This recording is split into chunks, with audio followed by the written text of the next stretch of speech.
ನಮಸ್ಕಾರ. ರಾಯಭಾರಿ ರಗಳೆ ತಮ್ಮನ್ನ ಬೇಕಾ ಬೇಡವಾ ವಿಶೇಷ ಕಾರ್ಯಕ್ರಮಕ್ಕೆ ಸ್ವಾಗತ. ನಾನು ಮಹೇಶ್ ಎಮ್ದಟ್. ಮೈಸೂರು ಸ್ಯಾಂಡಲ್ ಸೋಪ್ಗೆ ಈಗ ರಾಯಭಾರಿಯಾಗಿ ತಮ್ಮನ್ನ ಅವರನ್ನು ಆಯ್ಕೆ ಮಾಡಿಕೊಳ್ಳಲಾಗಿದೆ. ಇದಕ್ಕೆ ರಾಜ್ಯ ಸರ್ಕಾರ ಒಂದಿಷ್ಟು ಸಂಭಾವನೆ ಕೊಡ್ತಾ ಇದೆ, ಶೂಟಿಂಗ್ ಅಂತ ಹೇಳಿ ಹೆಚ್ಚುವರಿಯಾಗಿ ಕೂಡ ಒಂದಿಷ್ಟು ಖರ್ಚಾಗ್ತಾ ಇದೆ.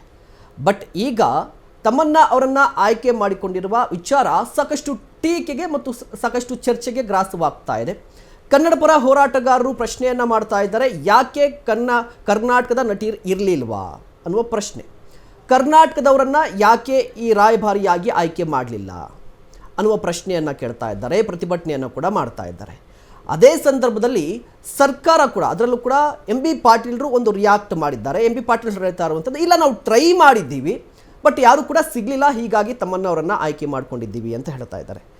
ಬಟ್ ಕನ್ನಡ ಪರ ಹೋರಾಟಗಾರರು ಹೇಳ್ತಾ ಇರುವಂಥದ್ದು, sandal soap, Mysuru sandal soap ಅನ್ನೋದು ಇದು ಕರ್ನಾಟಕದ್ದು, ನಮ್ಮ ರಾಜ್ಯದ್ದು, ನಮ್ಮ ರಾಜ್ಯದ ಹೆಮ್ಮೆಯ ಪ್ರಾಡಕ್ಟ್ ಇದು ಕನ್ನಡಿಗರೇ ಪ್ರಚಾರವನ್ನು ಮಾಡಬೇಕು ಅಂತ ಹೇಳ್ತಾ ಇರುವಂಥದ್ದು. ಅದೇ ರೀತಿಯಾಗಿ ಒತ್ತಾಯವನ್ನು ಮಾಡ್ತಾ ಇದ್ದಾರೆ. ಸೊ ಈಗ ರಾಜ್ಯ ಸರ್ಕಾರ ಏನು ಮಾಡುತ್ತೆ, ಒತ್ತಾಯಕ್ಕೆ ಮಣಿಯುತ್ತಾ ಅಥವಾ ರಾಜ್ಯ ಸರ್ಕಾರ ಮುಂದಿರುವಂಥ ಆಯ್ಕೆಗಳೇನು, ಅದ್ರ ಬಗ್ಗೆ ಮಾತನಾಡ್ತಾ ಹೋಗೋಣ. ಅದಕ್ಕೂ ಮೊದಲು ಇದೇ ವಿಚಾರಕ್ಕೆ ಸಂಬಂಧಪಟ್ಟಂತೆ MB ಪಾಟೀಲ್ರು ಮಾತನಾಡಿದ್ದಾರೆ. ಅದೇ ರೀತಿಯಾಗಿ ರೂಪೇಶ್ ರಾಜಣ್ಣ ಅವರು ಕೂಡ ಮಾತನಾಡಿದ್ದಾರೆ. ಅವರು ಏನೆಲ್ಲ ಮಾತನಾಡಿದ್ದಾರೆ ನೋಡ್ಕೊಂಡ್ಬನ್ನಿ. ಈಗ ಪ್ರಶ್ನೆ ಬಂದಿದ್ದು, ಬಹಳಷ್ಟು ಜನ ಈ ತಮ್ಮಣ್ಣ ಬಾಟಿ ಅವರಿಗೆ ಯಾಕೆ ನೀವು ಇದು ಕೊಟ್ಟಿದ್ದೀವಿ ಅಂತ ಹೇಳಿ. ತಮ್ಮಣ್ಣ ಬಾಟಿ ಅವ್ರು ಕೊಡುವಾಗ ಇದೊಂದು ಕಮಿಟಿಯನ್ನು ಮಾಡಿದ್ರು, ರಜನಿಕಾಂತ್ ಅವ್ರ ನೇತೃತ್ವದ ಕಮಿಟಿಯನ್ನು ಮಾಡಿ ಯಾರ್ಯಾರು ಯಾವ್ಯಾವ ಬ್ರ್ಯಾಂಡಿಗೆ ಎಂಡರ್ಸ್ ಆಗಿದ್ದಾರೆ, ಯಾರು ಖುಲ್ಲ ಆಗಿದ್ದಾರೆ. ಈಗ ಉದಾಹರಣೆಗಾಗಿ ಬಹಳಷ್ಟು ಜನ ತಿಳಿದು ಮಾತಾಡ್ತಾರೆ, ಎಲ್ಲಿಗಪ್ಪದು. ಈಗ ಫಾರ್ ಎಕ್ಸಾಂಪಲ್ ತಮ್ಮಣ್ಣ ಬಾಟಿ ಆಯಿತು, ಅವ್ರು ಯಾವುದು ಈಗ ತಮ್ಮಣ್ಣ ಬಾಟಿ ಆಯಿತು. ತದನಂತರ ರಶ್ಮಿಕಾ ಮಂದಿನ ಮಾತಾಡಿದ್ವಿ, ಅವರು ಈಗಾಗಲೇ ಅವ್ರು ಬೇರೆ ಕಡೆ ಸೈನ್ ಮಾಡಿದ್ದಾರೆ, ಅದಕ್ಕೆ ರಶ್ಮಿಕಾ ಮಂದಿನ ನಮ್ಗೆ ಆಗೋದಿಲ್ಲ ಅಂತ ಹೇಳಿದ್ರು. ಆಮೇಲೆ ಶ್ರೀಲೀಲಾ ಅನ್ನೋರು ಒಂದು ದಿವಸ ಯಾವುದಕ್ಕೆ ಅದು ನ್ಯೂಡ್ ಅಂತ ಹೇಳಿ ಸ್ಕಿನ್ ಕೇರ್ ಪ್ರಾಡಕ್ಟ್ಸ್ಗೆ ಈಗಾಗಲೇ ಅವ್ರು ಸೈನ್ ಮಾಡಿದ್ದಾರೆ, ಅವರು ಸಿಗಲ್ಲ ಅಂತ ಹೇಳಿದ್ದಾರೆ. ಪೂಜಾ ಹೆಗ್ಡೆ ಅವರು ಕೂಡ ನಾನು ಅವೈಲೇಬಲ್ ಇಲ್ಲ ಅಂತ ಹೇಳಿದ್ರು, ಗಾರ್ನಿಯರ್ ಇದಕ್ಕೆ ನಾವು ಇದು ಮಾಡಿದ್ವಿ. ಆಮೇಲೆ ಕಿಯಾರಾ ಅದ್ವಾನಿ ಅವರು ಪಾಂಡ್ಸ್ ಮತ್ತು ನಾವು ಇದಕ್ಕೆ ನಾನು ಮಾಡಿದ್ದೀನಿ ಅಂತ ಹೇಳಿದ್ದಾರೆ. ಹೀಗಾಗಿ ಅದೇ ಸುಮ್ಮನೆ ಕೇಳ್ತಾ ಇದ್ದೀನಿ, ಇದೆಲ್ಲ ಹೇಳೋ ಕೆಲಸ ಅಲ್ಲ. ಇವತ್ತು ಹೀಗಾಗಿ ಇದನ್ನೆಲ್ಲವನ್ನ ಇದು ಮಾಡಿ ಇವತ್ತು ನಾವು ಪ್ಯಾನ್ ಇಂಡಿಯಾ, ಯಾಕೆ ನಮಗೆ ಮೈಸೂರು, ದಯವಿಟ್ಟು ಪ್ಲೀಸ್, ಮೈಸೂರು ಸ್ಯಾಂಡಲ್ ಸೋಪು ಇವತ್ತು ನಾವು 18% ಕರ್ನಾಟಕದಲ್ಲಿ ಮಾರಾಟ ಆಗ್ತದೆ. ಇನ್ನು ಉಳಿದಂತ 82% ಬೇರೆ ಬೇರೆ ರಾಜ್ಯದಲ್ಲಿ ಆಗ್ತದೆ. ನಾವು ಪ್ಯಾನ್ ಇಂಡಿಯಾ ಅಪೀಲ್ ಹೊಂದಬೇಕು. ಇದರ ಅರ್ಥ ಕನ್ನಡಿಗರು ನಾವು ಕನ್ಸಲ್ಟ್ ಮಾಡಿಲ್ಲ ಅಂತ ಇದ್ರೆ ನೋಡಿದೀವಿ, ಎಲ್ಲ ಹೆಸರುಗಳು ಪ್ಯಾನ್ ಇಂಡಿಯಾ ಅಪೀಲ್ ಇದ್ದಂತ 5-6 ಹೆಸರುಗಳನ್ನ ನೋಡಿದೀವಿ. ಈಗ ಸಾಮಾನ್ಯವಾಗಿ ಬೇರೆಯವರ ಮನೆ ಅಡುಗೆ ರುಚಿ ಅನ್ನಂತ ಹೇಳುವಂಥ ಸ್ಥಿತಿ ಇವತ್ತು. ಹಾಗೆ ಮಾತು ಇದೆ, ಅವ್ರ ಮನೇಲಿ ಅಡುಗೆ ಎಷ್ಟು ಚೆನ್ನಾಗಿತ್ತು ಅಂತ. ದೀಪದ ಬುಡದಲ್ಲಿ ಕತ್ಲೆ ಅನ್ನೋಂಥ ರೀತಿ ಒಳಗಡೆ ಈ ರೀತಿಯ ವರ್ತನೆಯನ್ನು ಮಾಡ್ತಾರೆ. ಈ ಹಿಂದೆ ಪುನೀತ್ ರಾಜ್ಕುಮಾರ್ ಇದ್ದರು, ಹಾಲು ರಾಜ್ಕುಮಾರ್ ಅವರು ನಂದಿನಿಯ ರಾಯಭಾರಿ ಆಗಿದ್ದರು, ಪುನೀತ್ ರಾಜ್ಕುಮಾರ್ ರಾಯಭಾರಿ ಆಗಿದ್ದರು. ಹಾಲು ವ್ಯಾಪಾರ ಚೆನ್ನಾಗಿ ಆಗಲಿಲ್ವಾ? ರೈತರಿಗೆ ಶಕ್ತಿ ಸಿಗಲಿಲ್ವಾ? ಈಗ ಯಾಕೆ ಬೇಕು ನಿಮಗೆ ತಮ್ಮನ್ನ? ಏನಿದ್ರೆ ನಿಮ್ಮ ಒಳಗುಟ್ಟು? ಕನ್ನಡಿಗರಿಗೆ ಮಾಡಿದಂಥ ಅಪಮಾನ ಅಂತೇಳಿ ಈ ಸಂದರ್ಭದಲ್ಲಿ ಹೇಳಲಿಕ್ಕೆ ಇಷ್ಟಪಡ್ತಾರೆ. 6.2 ಕೋಟಿ ಅಭಿವೃದ್ಧಿಗೆ ಹಣ ಇಲ್ಲ ನಿಮ್ಮ ಹತ್ರ. ಯಾರು ಸತ್ತರೆ ಕೊಡೋಕ್ಕೆ ಹಣ ಇಲ್ಲ. ಗ್ಯಾರಂಟಿ ಯೋಜನೆಗೆ ಹಣವನ್ನು ಜೋಡಿಸುವಂಥ ಭಾಳ ಒದ್ದಾಡ್ಕೊಂಡು ಚಿಣಿಕಿ ಗ್ಯಾರಂಟಿ ಯೋಜನೆ ಜಾರಿಗೆ ತರ್ತಾ ಇದ್ದೀರಾ. ಹೀಗೆ ಕೋಟ್ಯಾಂತರ ರೂಪಾಯಿ ಹಣವನ್ನು ನೀವು ಇವತ್ತು ಒಂದು ಜಾಹೀರಾತಿಗೆ ಕೊಡೋದ್ರ ಮೂಲಕ ನಮ್ಮ ಹಾಲನ್ನು ಇಡೀ ಜಗತ್ತು ಒಪ್ಕೊಳ್ಳತ್ತೀರಿ. ಮೈಸೂರು ಸ್ಯಾಂಡಲ್ ಸೋಪನ್ನು ಇಡೀ ಜಗತ್ತು ಒಪ್ಕೊಂಡಿದೆ ನಮ್ಮಲ್ಲಿ. ಹಾಗಾಗಿ ಮೈಸೂರು ಸ್ಯಾಂಡಲ್ ಸೋಪಿಗೆ ನೀವು ಈ ರೀತಿಯ ಒಂದು ನಿರ್ಧಾರ ತಗೊಂಡಿರುವಂಥದ್ದು ಕನ್ನಡಿಗರಿಗೆ ಮಾಡಿದಂಥ ದೊಡ್ಡ ಅಪಮಾನ, ಶ್ರೀಗಂಧಕ್ಕೆ ಮಾಡಿದಂಥ ಅಪಮಾನ ಅನ್ನೋಂಥ ಮಾತು. ಈ ಒಂದು ಕನ್ನಡ ವಿರೋಧಿ ನೀತಿ, ಕರ್ನಾಟಕ ವಿರೋಧಿ ನೀತಿಯನ್ನು ಅನುಸರಿಸ್ತಾ ಇದೆ ಮೈಸೂರು ಸಾಬೂನು ಮತ್ತೆ ಡಿಟರ್ಜೆಂಟ್ ಏನು ನಿಗಮ ಏನಿದೆ. ಇವತ್ತು ನಮ್ಮ ಮೈಸೂರು ಮಹಾರಾಜರು ಹುಟ್ಟಾಕದಂತ ಒಂದು ಸಂಸ್ಥೆ ಇವತ್ತು ನಂದಿನಿ ಅಂತಕ್ಕಂಥ ಒಂದು ಸಂಸ್ಥೆಗೆ ನಮ್ಮ ಅಣ್ಣವರು ಬ್ರ್ಯಾಂಡ್ ಅಂಬಾಸಿಡರ್ ಆಗಿದ್ರು. ಪುನೀತ್ ರಾಜ್ಕುಮಾರ್ ಅವರಾಗಿದ್ರು, ಇವತ್ತು ಕನ್ನಡದ ನಟರು ಬ್ರಾಂಡ್ ಅಂಬಾಸಿಡರ್ ಆಗಿದ್ರು. ಆದ್ರೆ ಇವತ್ತು ಇಡೀ ಪ್ರಪಂಚವನ್ನ ಮುಟ್ಟಿದೆ. ಆದ್ರೆ ರಾಜ ಮಹಾರಾಜರು ಸ್ಥಾಪನೆ ಮಾಡಿದಂತ ಮೈಸೂರು ಸ್ಯಾಂಡಲ್ ಇವತ್ತು ಇಡೀ ದೇಶಕ್ಕೆ ಗೊತ್ತಿರ್ತಕ್ಕಂಥ ಒಂದು ಬ್ರಾಂಡ್ ಇದು. ನೀವಿಲ್ಲಿ ಯಾವುದೋ ಒಬ್ಬ ಹಿಂದಿ ನಟಿಯನ್ನ ಕರ್ಕೊಬಂದು 6.5 ಕೋಟಿ ಹಣವನ್ನ ಅವ್ರಿಗೆ ನೀವು ವ್ಯಯ ಮಾಡಿ ನಮ್ಮ ಸಂಸ್ಥೆಗೆ ನೀವು ಅವ್ರನ್ನ ನಿಯಮ ಮಾಡ್ಕೋತಾ ಇದ್ದೀರಲ್ಲ, ನಿಮ್ಗೇನು ಅವ್ರ ಮೇಲೆ ಅಭಿಮಾನ ಇದೆಯಾ, ಲವ್ ಇದೆಯಾ ನಿಮ್ಗೇನಾದ್ರೂ ನೀವು ಏನು ತಮನ್ನ ಮೇಲೆ? ಹಾಗಾಗಿ ಕರ್ಕೊಂಡ್ಬಂದು ಈ ರೀತಿ ನಮ್ಮ ಕನ್ನಡಿಗರಿಗೆ ಅವಮಾನ ಮಾಡುವಂತ ಕೆಲಸವನ್ನ ನೀವು ಮಾಡ್ತಾ ಇದ್ದೀರಾ. ಯಾವುದೇ ಕಾರಣಕ್ಕೂ ಇದಕ್ಕೆ ಅವಕಾಶ ಕೊಡೋದಿಲ್ಲ. ನಿಮ್ಗೆ ಅಷ್ಟೊಂದು ಅಭಿಮಾನ ಇದ್ರೆ MB ಪಾಟೀಲ್ರೆ ಅಥವಾ ಯಾರು ಈ ಅಧ್ಯಕ್ಷರಿದ್ದಾರೆ, ನೀವು ತಮನ್ನ ಅವ್ರನ್ನ ಹಾಕೊಂಡು ಒಂದು ಫಿಲಂ ಮಾಡಿ ಯಾವ್ದಾದ್ರು ನಿಮಗೆ ಬೇಕು ಅಂತಂದ್ರೆ ನಮ್ಗೆ ಅವಶ್ಯಕತೆ ಇಲ್ಲ. ಕನ್ನಡದ ನಟಿಯರೇ ಇಲ್ವಾ? ಇವತ್ತು ನೀವು ಅವಕಾಶ ಕೇಳಿದ್ರೆ ಸುದೀಪ್ ಅವರಾಗಿರ್ಬೋದು, ಅವರು ಪ್ಯಾನ್ ಇಂಡಿಯಾ ಸ್ಟಾರು. ಯಶ್ ಅವರಾಗಿರ್ಬೋದು, ಅವರು ಪ್ಯಾನ್ ಇಂಡಿಯಾ ಸ್ಟಾರು.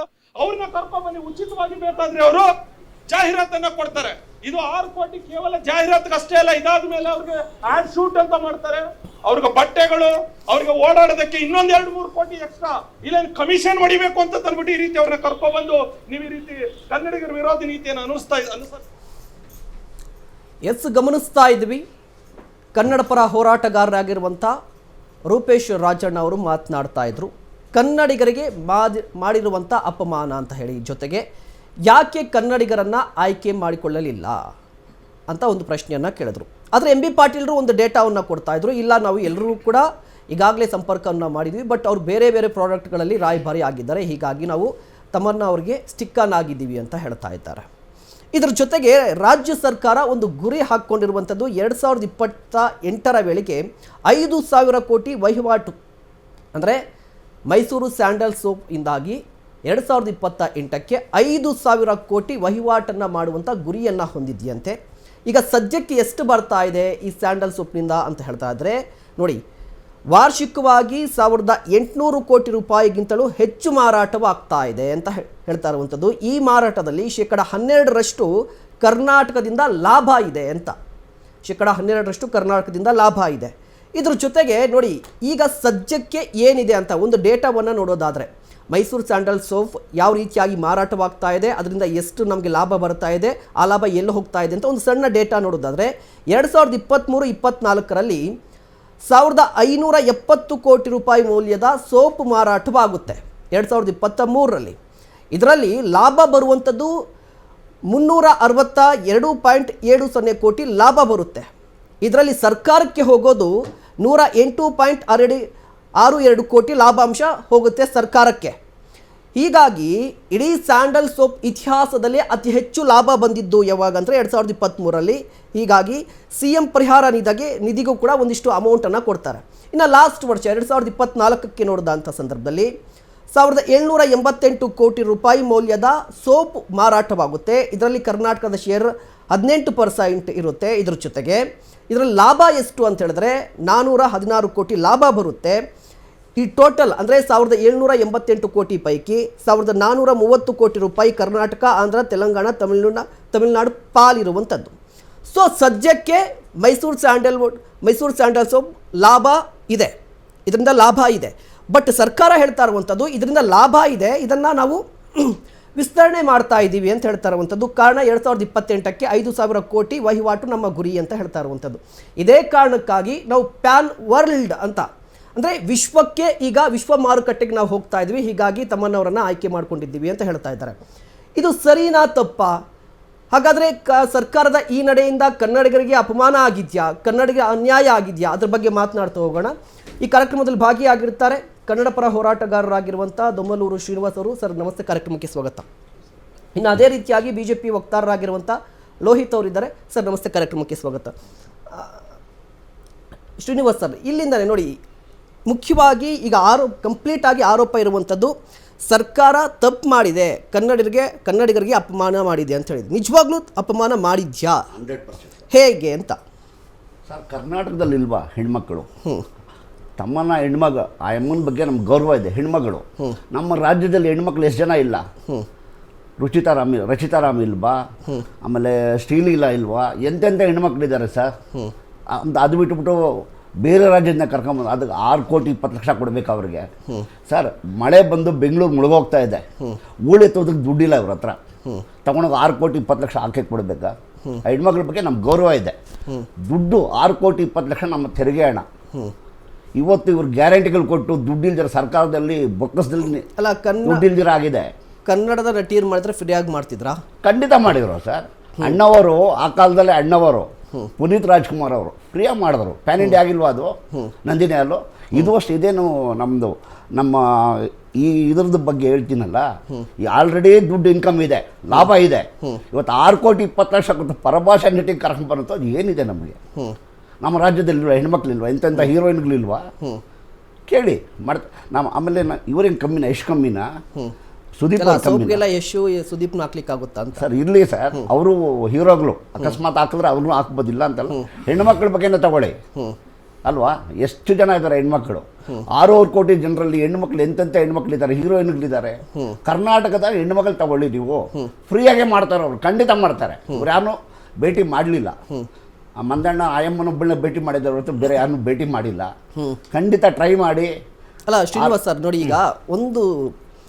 ಈಗ ಸರ್ಕಾರ ತೆಗೆದುಕೊಂಡಿರುವಂಥ ಈ ನಿರ್ಧಾರದಿಂದ ತಮ್ಮಣ್ಣ ಭಾಟಿ ಅವರನ್ನು ಆಯ್ಕೆ ಮಾಡಿಕೊಂಡಿರೋದ್ರಿಂದ ಏನು ಪ್ರಾಬ್ಲಮ್ ಆಗ್ತಾ ಇದೆ? ನೀವು ಹಣ ಕೊಡೋದು ಪ್ರಾಬ್ಲಮಾ ಅಥವಾ ಅವ್ರನ್ನ ಆಯ್ಕೆ ಮಾಡಿದ್ದೇ ಪ್ರಾಬ್ಲಮಾ? ಸರ್, ಹಣ ಕೊಡೋದು ದೊಡ್ಡ ಪ್ರಾಬ್ಲಮ್ಮು. ಆಮೇಲೆ ನಮ್ಮ ರಾಜ್ಯದಲ್ಲಿ ಹೆಣ್ಮಕ್ಳು ಎಷ್ಟು ಜನ ಇಲ್ಲ? ಎಂತೆಂಥ ಹೆಣ್ಮಕ್ಳಿದ್ದಾರೆ, ಹೀರೋಯಿನ್ಗಳಿದ್ದಾರೆ. ಏನು ಅಂತ ಅದನ್ನು ಬಿಟ್ಬಿಟ್ಟು 6 ಕೋಟಿ 20 ಲಕ್ಷ ಕೊಟ್ಟು ಪ್ರಭಾಷೆ ನಟಿಯನ್ನು ಕರ್ಕೊಂಡ್ಬಂದು ಮಾಡೋವಂಥದ್ದು ಏನಿದೆ ಸರ್? ಸರ್, ನನಗೆ 60 ವರ್ಷ ಆಗಿದೆ ಸರ್. ಬೆಳಗ್ಗೆ ಬಂದದ್ದು ಹೋರಾಟಕ್ಕೆ, ನಾನು ಇನ್ನೂ ಊಟ ಮಾಡಲಿಲ್ಲ. ನಾನು ತಗೊಂಡೋಗಿ ಅರೆಸ್ಟ್ ಮಾಡಿದ್ರು. ಹೋರಾಟ ಮಾಡಿದ್ರು ರೂಪೇಶ್ ಸಾಜಣ್ಣ ಅವ್ರ ನೇತೃತ್ವದಲ್ಲಿ ಯುವ ಕರ್ನಾಟಕ ವೇದಿಕೆಯಿಂದ ಅರೆಸ್ಟ್. ಬೆಳಗ್ಗೆಯಿಂದ ಮಧ್ಯಾಹ್ನದವರೆಗೂ ನಮ್ಮನ್ನು ಕೂಡಿಸಿದ್ರು ಸ್ಟೇಷನಲ್ಲಿ. ಈಗ ನಾನು ನೇರವಾಗಿ ಇಲ್ಲಿ ಬರ್ತಾ ಇದ್ದೀನಿ. ನನಗೆ 60 ವರ್ಷ ಆದರೂ ಏನಕ್ಕೆ ಇಲ್ಲಿ ಬಂದಿದ್ದೀನಿ? ನಾವು ಕನ್ನಡ ಪರ ಹೋರಾಟಗಾರರು ಈ ನೆಲ ಜಲ ಭಾಷೆಗಾಗಿ ಓಡಾಡ್ತಾ ಇರೋದು. ಇವು ಸರ್ಕಾರ ಬೇಕಾಬಿಟ್ಟು ಈ ಥರ ದುಡ್ಡುಗಳು ವ್ಯಯ ಮಾಡಿದ್ರೆ ಹೊಟ್ಟೆ ಉರಿಯಲ್ವ ಸರ್ ನಮಗೆ? ನಾವು ಜೋಬಿಂದ ಹಣ ಖರ್ಚು ಮಾಡಿಕೊಂಡು ಮೆಟ್ರೋದಲ್ಲಿ 2 ವೀಲರ್ ಪೆಟ್ರೋಲ್ ಹಾಕೊಂಬರ್ತೀವಿ ನಾವು.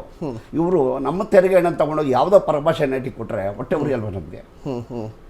ಓಕೆ ಲೋಹಿತ್ ಸರ್ ನೋಡಿ, ಈಗ ಸರ್ಕಾರ ತೆಗೆದುಕೊಂಡಿರುವಂಥ ಈ ನಿರ್ಧಾರಕ್ಕೆ BJP ಸ್ಟ್ಯಾಂಡ್ ಏನು? ಇನ್ನು BJP ವಿರೋಧ ಮಾಡುತ್ತಾ ಸ್ವಾಗತಿಸುತ್ತಾ?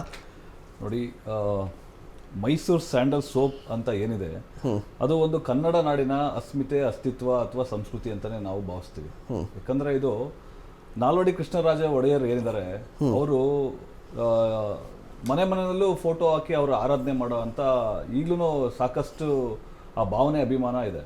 ಅವರು 1916ರಲ್ಲಿ ಒಂದು ಈ ಏನು ನಮ್ಮ ಕನ್ನಡ ನಾಡು ಇದೆ, ಗಂಧದ ಗುಡಿ ಇದು.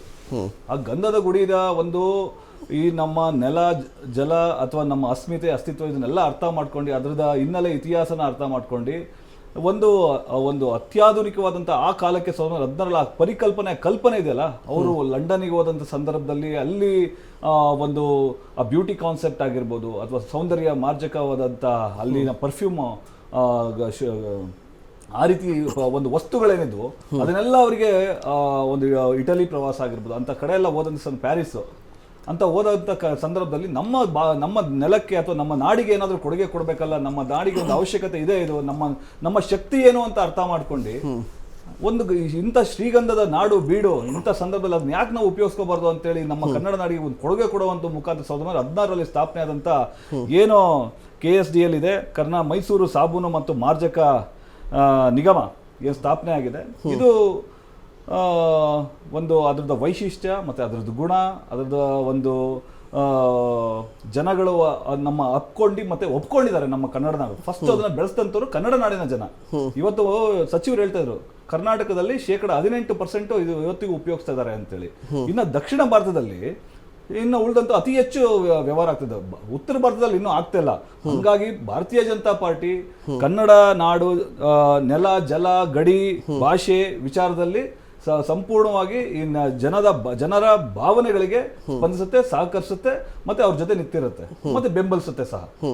ಅಲ್ಲ, ಈಗ ಈ ಸ್ಯಾಂಡಲ್ ಸೋಪ್ಗೆ ತಮ್ಮನವರನ್ನ ಆಯ್ಕೆ ಮಾಡಿದ್ದಕ್ಕೆ ಇದರಲ್ಲಿ ಏನು ರಾಂಗ್ ಇದೆ? ವ್ಯಾಪಾರ ದೃಷ್ಟಿಯಿಂದ ನೋಡೋದಾದ್ರೆ, ವ್ಯಾಪಾರದ ದೃಷ್ಟಿಯಿಂದ ಭಾವನೆ ಸರ್, ಎಲ್ಲರೂ ಕೂಡ ಕನ್ನಡಿಗರು, ನಾಡು ನುಡಿ ಭಾಷೆ ವಿಚಾರಕ್ಕೆ ಬಂದರೆ ಎಲ್ಲರೂ ಕೂಡ ಒಗ್ಗಟ್ಟಾಗಿ ನಿಂತ್ಕೋತೀವಿ, ಅದನ್ನು ಖಂಡಿಸ್ತೀವಿ. ಬಟ್ ವ್ಯಾಪಾರ ಕೂಡ ಬೇರೆ. ಅದು ನಾವು ವ್ಯಾಪಾರವಾಗೇ ನೋಡಬೇಕಾಗುತ್ತೆ. ಫಾರ್ ಎಕ್ಸಾಂಪಲ್ ಕೊಡೋದಾದರೆ, ಈಗ ನೀವು ಹೇಳ್ತಾ ಇದ್ರಿ ಈಗ ಸೌತಲ್ಲಿ ನಮ್ಮದು ಬ್ರ್ಯಾಂಡ್ ಇದೆ ಈಗ ಸದ್ಯಕ್ಕೆ ಅಂತ ಹೇಳಿ. ನೀವು ಹೇಳ್ತಾ ಇದ್ರಿ 1916ರಲ್ಲಿ ಶುರುವಾಗಿದ್ದು ಅಂತ ಹೇಳಿ, ಓಕೆನಾ? ಅಷ್ಟು ವರ್ಷಗಳ ಇತಿಹಾಸ ಇರುವಂಥ ಸ್ಯಾಂಡಲ್ ಸೋಪ್ ಇನ್ನೂ ಸೌತಲ್ಲೇ ಇದೆ, ನಾರ್ತ್ಗೆ ಹೋಗಿಲ್ಲ. ಈಗ ಎಕ್ಸ್ಪ್ಯಾಂಡ್ ಮಾಡಬೇಕು ಅಂತ ಹೇಳಿದ್ರೆ ನೀವು ಯಾವ ರೀತಿ ಆಯ್ಕೆ ಮಾಡ್ಕೋತೀವಿ? ಈಗ ಎಕ್ಸ್ಪ್ಯಾಂಡ್ ಮಾಡ್ಕೋಬೇಕಂತ ಹೇಳಿದ್ರೆ ಇಲ್ಲಿರುವಂಥ ಲೋಕಲ್ ಇರುವಂಥ ನಟಿಯರನ್ನು ತೆಗೆದುಕೊಂಡು ನೀವು ಅವರನ್ನು ರಾಯಭಾರಿಯಾಗಿ ಮಾಡಿಕೊಂಡ್ರೆ ನಿಮಗೆ ಎಷ್ಟು ಮಾರ್ಕೆಟಿಂಗ್ ಸಿಗುತ್ತೆ? ಇದರ ಜೊತೆಗೆ ನೋಡಿ, ಇದರ ಜೊತೆಗೆ ಈಗ ತಮ್ಮಣ್ಣ ಅವರನ್ನೇ ಯಾಕೆ ಆಯ್ಕೆ ಮಾಡ್ಕೊಂಡಿದ್ದಾರೆ ಅಂತ ಹೇಳಿದ್ರೆ ತಮ್ಮಣ್ಣ ಅವರ ಬ್ಯಾಕ್ಗ್ರೌಂಡ್ ಅಂದರೆ ಅವರು ಫಾಲೋವರ್ಸ್ ಆಗಿರ್ಬೋದು ಇಡೀ ವಿಶ್ವದಾದ್ಯಂತ ಇರ್ತಾರೆ.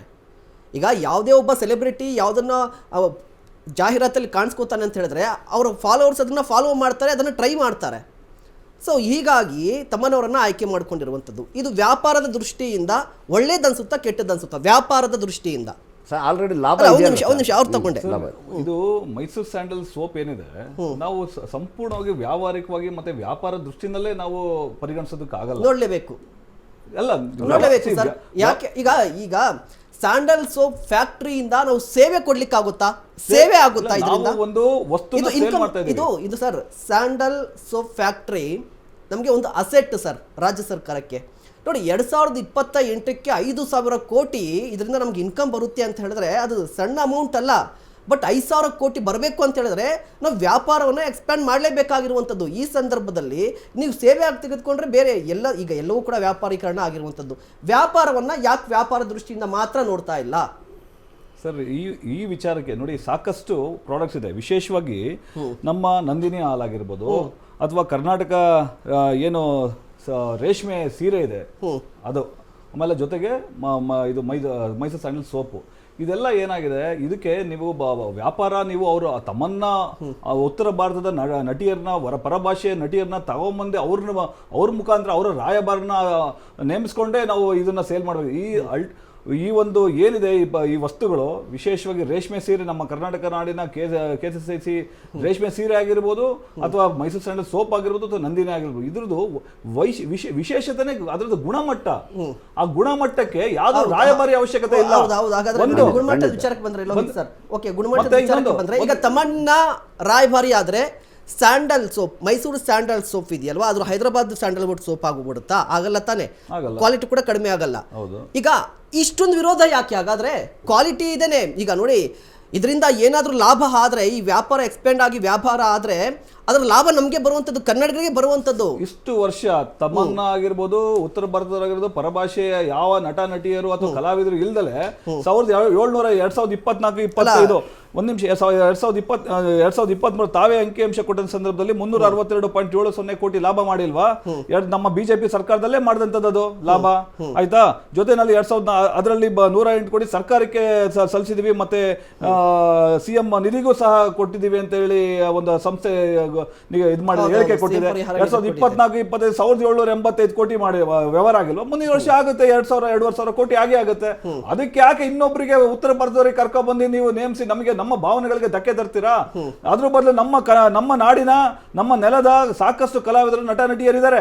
ಅದರಲ್ಲಿ ಬಾರಿ ಒಂದು ಭಾರತದಾದ್ಯಂತ ಒಂದು ಪ್ರಖ್ಯಾತಿ ಗಳಿಸಿರುವಂತವ್ರು ಇದ್ದಾರೆ. ಅವರಿಗೆ ಉತ್ತೇಜನ ಕೊಡಿ, ಅವರಿಗೆ ಪ್ರೋತ್ಸಾಹ ಕೊಡಿ. ನಮ್ಮವ್ರು ಯಾವಾಗ ನಾವು ಹೊರಗಡೆ ಬೆಳೆಯುವಂಥದ್ದು, ಇದನ್ನ ನಮ್ಮ ಒಂದು ಬೇಡಿಕೆ.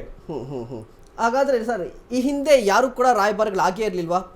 ಬೇರೆ ರಾಜ್ಯದವರು, ಬೇರೆ ಕಂಟ್ರಿದವರು ಈ ಸ್ಯಾಂಡಲ್ವುಡ್ ಸೋಪ್ಗೆ ರಾಯಭಾರಿಗಳು ಯಾರು ಕೂಡ ಆಗಿಲ್ಲ, ಎಲ್ಲರೂ ಕೂಡ ಕನ್ನಡಿಗರೇ ಆಗಿದ್ರಾ? ನೋಡಿ ಸರ್, ಮಹೇಂದ್ರ ಸಿಂಗ್ ಧೋನಿ ಅವರಿಗೆ ನಾವು ಕಳೆದ ಯಾಕೆ ರಾಹುಲ್ ದ್ರಾವಿಡ್ ಇದ್ರಲ್ವಾ, ಯಾಕೆ ಮಾಡ್ಕೋಬಾರ್ದಿತ್ತು? ಅವಾಗ ಯಾಕೆ ಈ ಹೋರಾಟ ಎಲ್ಲ ಬರಲಿಲ್ಲ? ಅಲ್ಲ, ಅದು ತಪ್ಪೇ. ನಾವು ಇದು ಪಕ್ಷಾತೀತವಾಗಿ ನಾವು ಈ ಒಂದು ವಸ್ತು ಏನಿದೆ, ಈ ಒಂದು ನಮ್ಮ ಒಂದು ಭಾವನೆ ಇದೆ, ಇದು ಒಂದು ವಸ್ತು ಆಗಿ ಅಥವಾ ಒಂದು ಪ್ರಾಡಕ್ಟ್ ಆಗಿ ನಾವು ನೋಡ್ತಾ ಇಲ್ಲ. ಇದ್ರ ಬಗ್ಗೆ ಈ ಒಂದು ಪ್ರಾಡಕ್ಟ್ ಜೊತೆ ನಮ್ಮ ಒಂದು ಭಾವನೆ ಅಡಗಿದೆ. ಅದರಲ್ಲಿ ಒಂದು ಅಭಿಮಾನ ಇದೆ. ಅದ್ರ ಇಲ್ಲಿ ಒಂದು ಕನ್ನಡಕ್ಕೆ ಕನ್ನಡ ಅಂತ ಬಂದಾಗ ಇವೆಲ್ಲ ಒಂದು ಸೇರ್ಕೊಂಡೆ ಕನ್ನಡ ನಾಡು ಅನ್ನೋ ಒಂದು ಅಭಿಮಾನ ಇದೆ. ಈ ನಿಟ್ಟಿನಲ್ಲಿ ಇವತ್ತು ಮಹೇಂದ್ರ ಸಿಂಗ್ ಧೋನಿ ಅವರಿಗೂ ಅಪ್ರೋಚ್ ಮಾಡಿ ಅವರು ಸಹ ಅವರು ಒಪ್ಕೊಳ್ದಲ್ಲೇ ಕೋರ್ಟ್ ಕೇಸಿಗೆ ಹೋಗ್ಬಿಟ್ಟು ಕೋರ್ಟ್ ಅಲ್ಲಿ ಅದು ನಿರ್ಧಾರ ಆಗಿ ಅವರಿಗೆ ಚೀಮಾರಿ ಆಗ್ತದೋ. ಮತ್ತೆ ಉತ್ತರ ಭಾರತ ಅವ್ರು ಯಾವುದೇ ಇರ್ಬೋದು, ಕ್ರಿಕೆಟ್ ಆಗಿರ್ಬೋದು ಅಥವಾ ಬಾಲಿವುಡ್ ಸ್ಟಾರ್ ಆಗಿರ್ಬೋದು, ಇನ್ನು ಚಿತ್ರರಂಗ ಬೇರೆ ಇನ್ಯಾರು ಆಗಿರ್ಬೋದು. ಒಂದ್ಸಲ ಅವಮಾನ ನಾವು ಅನುಭವಿಸಾದ್ಮೇಲೆ ಮತ್ತೆ ಯಾಕೆ ಹೋಗ್ಬೇಕು ನಾವು ನಮ್ಮ ಪರಭಾಷೆ ಅಥವಾ ಅವರ ನಟ ನಟಿಯರ ಅಥವಾ ಕಲಾವಿದರ ಹತ್ರ? ಬೇಡ, ಇಲ್ಲಿನವರೇ ಪರಿಗಣಿಸಿ, ಇಲ್ಲಿನವ್ರನ್ನೇ ಕನ್ಸಿಡರ್ ಮಾಡಿ. ಬೇಕಾದಷ್ಟು ಕಲಾವಿದರಿದ್ದಾರೆ. ಸಾಹೇಬ್ರು ಹೇಳ್ತಾ ಇದ್ರು, ಅಣ್ಣವರು ಆದ್ರೂ ಆ ಪ್ರಕಾರ ಸಾಕಷ್ಟು ಜನ ಎಷ್ಟು ಪಟ್ಟಿ ಕೊಡಬೇಕು ಅಂತಂದ್ರೆ ಎಷ್ಟೆಷ್ಟು ಜನ ಇಲ್ಲ ಸರ್ ಇಲ್ಲಿ. ಆರಾಧನಾ ಇದ್ದಾರೆ, ರಜನಿ ರಾಘವನ್, ಮಿಲನಾ ನಾಗರಾಜ್ ಇದ್ದಾರೆ, ರಚಿತಾ ರಾಮ್ ಇದ್ದಾರೆ, ಅದಿತಿ ಪ್ರಭುದೇವ ಇದ್ದಾರೆ, ಆಮೇಲೆ ಅಮೃತ ಅಯ್ಯಂಗಾರ್ ಇದ್ದಾರೆ, ಆಶಿಕಾ ರಂಗನಾಥ್ ಇದ್ದಾರೆ, ಸಪ್ತಮಿ ಗೌಡ ಇದ್ದಾರೆ, ಮೇಘಾ ಶೆಟ್ಟಿ ಇದ್ದಾರೆ, ಆಮೇಲೆ ರೀಶ್ಮಾ ನಾಣಯ್ಯ ಅವರಿದ್ದಾರೆ, ಮೇಘನಾ ಗಾಂವ್ಕರ್ ಇದ್ದಾರೆ, ನಿಶ್ಚಿತಾ ನಾಯ್ಡು ಅವರಿದ್ದಾರೆ, ಅರ್ಚನಾ ಜೋಯಿಸ್ ಅವರಿದ್ದಾರೆ. ಅರ್ಚನಾ ಜೋಯಿಸ್ ಅವರು KGF ಅಲ್ಲಿ ಎಂತ ಅದ್ಭುತವಾದಂತ ಕಲಾವಿದೆ. ಅವ್ರ ತಾಯಿ ಸಣ್ಣ ವಯಸ್ಸಿಗೆ ತಾಯಿ ಪಾತ್ರ ಎಷ್ಟು ಜನ ಮನ್ನಣೆ ಗಳಿಸ್ತದೋ.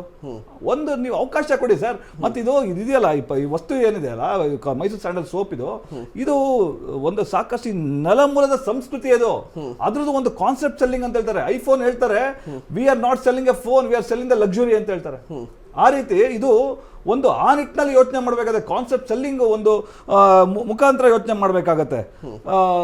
ಒಂದು ಅದಕ್ಕೊಂದು ವಿಭಿನ್ನವಾದಂಥ ಚಿಂತನೆ ಇರಬೇಕು ಸರ್ಕಾರ ಅಥವಾ ನಿಗಮಕ್ಕೆ. ಇವತ್ತು ಇಲ್ಲಿನ ಆದಿವಾಸಿಗಳ ಹೆಣ್ಮಕ್ಳಿದ್ದಾರೆ, ಅಲ್ಲಿ ಅಲೆಮಾರಿಗಳ ಹೆಣ್ಮಕ್ಳಿದ್ದಾರೆ, ಅಥವಾ ಸಾಕಷ್ಟು ತಳ ಸಮುದಾಯದವರು ಇದ್ದಾರೆ, ಸಾಕಷ್ಟು ಬೇರೆ ಬೇರೆ ರಂಗದಲ್ಲಿ ಹೆಸರು ಮಾಡಿರೋಂಥವ್ರು ಇದ್ದಾರೆ. ಅವ್ರನ್ನ ಪರಿಗಣಿಸಿ ಇವತ್ತು ಒಂದು ಘಟನೆ ಹೇಳ್ತೀನಿ ನೋಡಿ. ಒಂದೇ ಒಂದು ಇವತ್ತಿನ ಸೋಷಿಯಲ್ ಮೀಡಿಯಾ ಯುಗದಲ್ಲಿ, ಇವತ್ತು IT ಇವತ್ತು BT ಕಾಲದಲ್ಲಿ ಒಂದು ಸಾಮಾಜಿಕ ಜಾಲತಾಣದಲ್ಲಿ ಬಂದಂಥ ಇವತ್ತು ಪ್ರಯಾಗ್ರಾಜಲ್ಲಿ ಏನು ಇವತ್ತು ಕುಂಭಮೇಳ ನಡೀತು. ಒಂದು ಆದಿವಾಸಿ ಬುಡಕಟ್ಟು ಹೆಣ್ಮಗಳು ಇವತ್ತು ಒಂದು ಅಲ್ಲಿ ವ್ಯಾಪಾರ ಮಾಡೋ ಸಂದರ್ಭದಲ್ಲಿ ಮೋನಾಲಿಸಾ ಅನ್ನೋ ಒಂದು ಹೆಣ್ಮಗಳು ಒಂದು ನೆಟ್ಟಿಗರಿಗೆ ಒಂದು ಸೋಷಿಯಲ್ ಮೀಡಿಯಾಗೆ ಕಣ್ಣಿಗೆ ಬೀಳುತ್ತೆ. ಇಡೀ ಪ್ರಪಂಚದ ಭಾರತ ದೇಶ ಒಂದೇ ಅಲ್ಲ, ಪ್ರಪಂಚದಾದ್ಯಂತ ಮೋನಾಲಿಸಾ ಹೆಣ್ಮಗಳು ರಾತ್ರಿ ಪ್ರಖ್ಯಾತಿಗೊಳಿಸಿದ್ಲು. ಆ ರೀತಿ ನಮಗೆ ಆಲ್ರೆಡಿ ನಮ್ ಸ್ಟ್ರೆಂತ್ ಏನು, ಮೈಸೂರು ಸ್ಟ್ಯಾಂಡ್ ಅನ್ನೋದೇ ಒಂದು ದೊಡ್ಡ ಸ್ಟ್ರೆಂತ್. ಇವ್ರು ಬಂದು ಇವ್ರಿಗೆ ನಮಗೆ ಸ್ಟ್ರೆಂತ್ ಹಾಕೊಡ್ಬೇಕಾಗಿಲ್ಲ. ಈ ಪ್ರಾಡಕ್ಟ್ ಆಲ್ರೆಡಿ ಸ್ಟ್ರೆಂತ್ ಇದೆ, ಎನ್ಹಾನ್ಸ್ ಮಾಡಬೇಕಷ್ಟೇ. ಮಾತನಾಡ್ತಾ ಹೋಗೋಣ. ಎಸ್ ವೀಕ್ಷಕರೇ, ಮುಖ್ಯವಾಗಿ ನೋಡಿ, ಈಗ ಮೈಸೂರು ಸ್ಯಾಂಡಲ್ ಸೋಪ್ಗೆ ತಮನ್ನಾ ಭಾಟಿಯಾರನ್ನ ರಾಯಭಾರಿಯನ್ನಾಗಿ ಮಾಡಿರುವಂಥದ್ದು ಎರಡು ವಿಚಾರದಲ್ಲಿ ಈಗ ಕ್ಲಾಶ್ ಆಗ್ತಾ ಇದೆ. ಒಂದು ವ್ಯಾಪಾರ ವರ್ಸಸ್ ಭಾವನೆ ಅನ್ನುವ ಬರ್ತಾ ಇರುವಂಥದ್ದು. ವ್ಯಾಪಾರ ದೃಷ್ಟಿಕೋನ ಒಂದು, ಅದೇ ಸಂದರ್ಭದಲ್ಲಿ ಭಾವನೆಯ ದೃಷ್ಟಿಕೋನದಲ್ಲೂ ಕೂಡ ನೋಡಬೇಕಾಗುತ್ತೆ. ಅದರ ಬಗ್ಗೆ ಮಾತನಾಡ್ತಾ